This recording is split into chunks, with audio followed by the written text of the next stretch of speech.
kabahan kayo ngayon. Oo, dito sa yaman ni Duterte. Itong yaman ni Duterte, mga kababayan, ay ito nga, inahayaan na lang ng palasyo. Ayan, Ma'am Rosemary Canones, maraming salamat po. Hinahayaan na lang daw ng palasyo na amlak na lang ang tawag dito, kukuha, no, ng kayamanan. Amlak na ang bahalang mag-praise, no, or mag-praise ng mga asset ni Duterte. So ito po, mga kababayan, bubuksan ko lang po. Ito po ay mula sa philippinesstar.com or Philippine Star News, mga kababayan, na kung saan nag-post po sila. Ayan. Basahin nyo na lang po, ha. Ito po ay hindi fake news. Yan po ay totoo. May pruweba, may ebidensya, at may patunay. Ayan po, nakalagay po, mga kababayan. Ito po yung una nating basahin.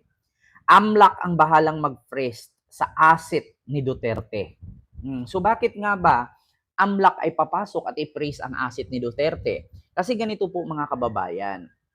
Kung naalala nyo po noon, nung patungkol sa martial law ni dating Pangulong Marcos Sr., no, ay marami pong nabiktima. Di umano, maraming nabugbog, maraming na-torture, maraming na-rape.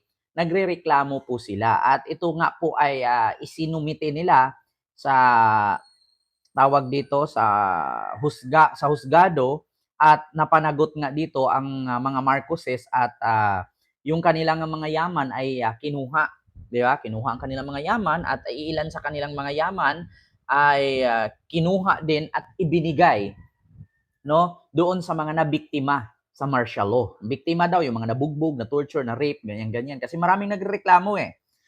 So, 'di ba, kinuhaan sila doon, correct me if I'm wrong, kung ilang percent ang kinuha sa mga nakulimbat na kayamanan ng mga Marcos at ibinigay nga doon sa mga biktima ng martial law. So, ganito din po ang nangyari. So, ang kayamanan ni Duterte ay maaari pong i-freeze, no, sa pamamagitan ng AMLAC together with ICC kung sakaling mahatulan, no, ng kasalanan or mapatunayan na may kasalanan talaga at pananagutan itong si Digong. So pwedeng i-freeze po ng AMLAC ang kanyang ari-arian at kukunin doon, no, yung kanyang ilan sa kanyang kayamanan at ibigay sa mga biktima doon sa extrajudicial killings or biktima dito sa war on drugs at EGK ni Digong. So AMLAC ang bahalang mag-freeze sa asset ni Duterte. Yan po ay sinabi ng palasyo. Ito, basahin natin.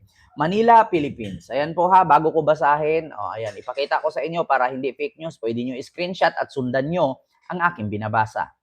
So nakalagay dito, Manila, Philippines. Ipinaubaya na ng Malacanang sa Anti-Money Laundering Council or AMLAC ang pagtugon sa freeze order sa mga asset ng mga akusado, partikular kay dating Pangulong Rodrigo Duterte, sa nahaharap sa kasong crimes against humanity kung sakaling hilingin ito ng International Criminal Court or ICC. 'Di ba? Ibinigay na, no? Sa madaling salita, ipinaubaya na ng Malacanang sa sa Anti-Money Laundering Council or AMLAC ang pagtugon sa freeze order sa mga asset ng mga akusado, partikular kay dating Pangulong Rodrigo Duterte, sa nahaharap sa kasong crimes against humanity kung sakaling hilingin ito ng International Criminal Court.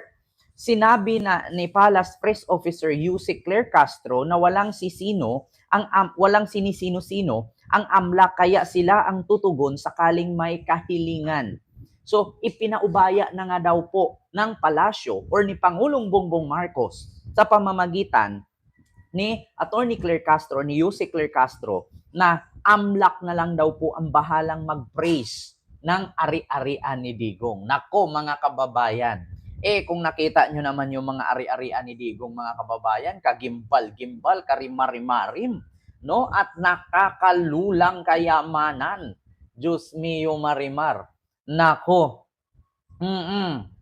Di ba?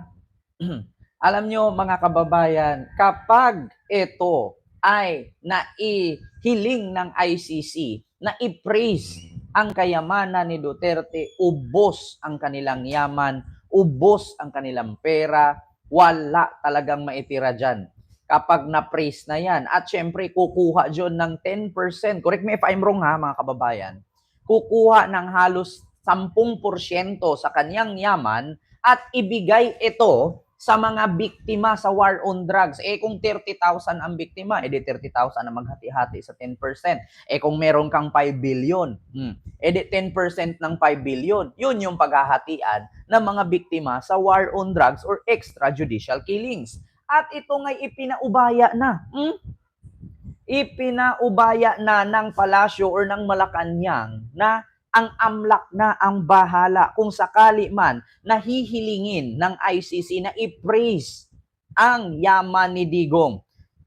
Sa sandaling magkaroon ng freeze request sa asset ng dating Pangulo, tutugunan ito ng AMLAC. Ayon kay Castro, kung tutuusin ay noon pa dapat sana i-praise ang asset ng dating presidente. Di ba? Sabi mismo ni Attorney Claire Castro, kung tutuusin ay noon pa dapat. Kung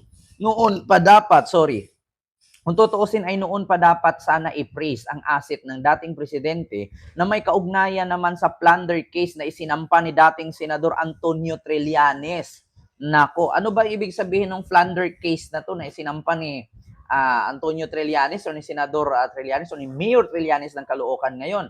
Ito po yung patungkol po sa, actually, dawit si Bongo dito mga kababayan. Ayan nga, speaking of, mamaya pag-usapan natin yan, si Bongo. Dawit si Bongo dito, mga kababayan, sa plunder case na to na bilyon ang halaga na proyekto sa Davao City. Ayon kay Castro, kung tutuusin ay noon pa dapat sana na i-praise ang asset ng dating presidente na may kaugnayan naman sa plunder case na isinampa ni dating Senador Antonio Trillanes. Bukod kay Duterte ay kasama rin sa kinakasuhan ni Trillanes si Bongo. Ayan no? Bukod kay Duterte, kasama din si Bongo sa kinasuhan ni Trillanes.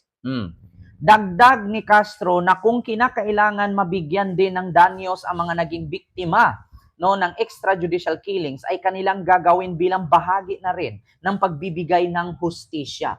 So kung sakali po na ma-praise itong kayamanan ni Digong, ay dagdag ni Attorney Castro na kung kailangan mabigyan din ng danyos. Yun po yung sinasabi ko sa inyo na kung halimbawa 5 billion ang halaga ng ari-arian ni Duterte na ma-praise, ay 10% doon. Correct me if I'm wrong ha, kaya hindi naman ako ang lawyer, hindi naman ako ang abogado.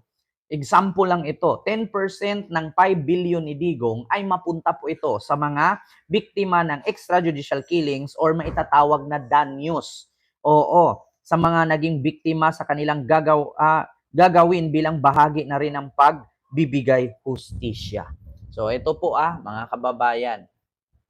Actually, kaya nga pinakita ko sa inyo para i-screenshot ninyo at basahin ninyo para hindi tayo dito nagdagdag ng sinasabi at nagkwento. Ayan po Post po 'yan ng PM Palaban basta Philippine Star siya kanina nakalagay.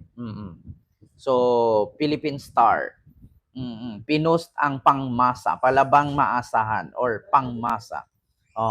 So ngayon, mga kababayan, narinig nyo naman po, di ba?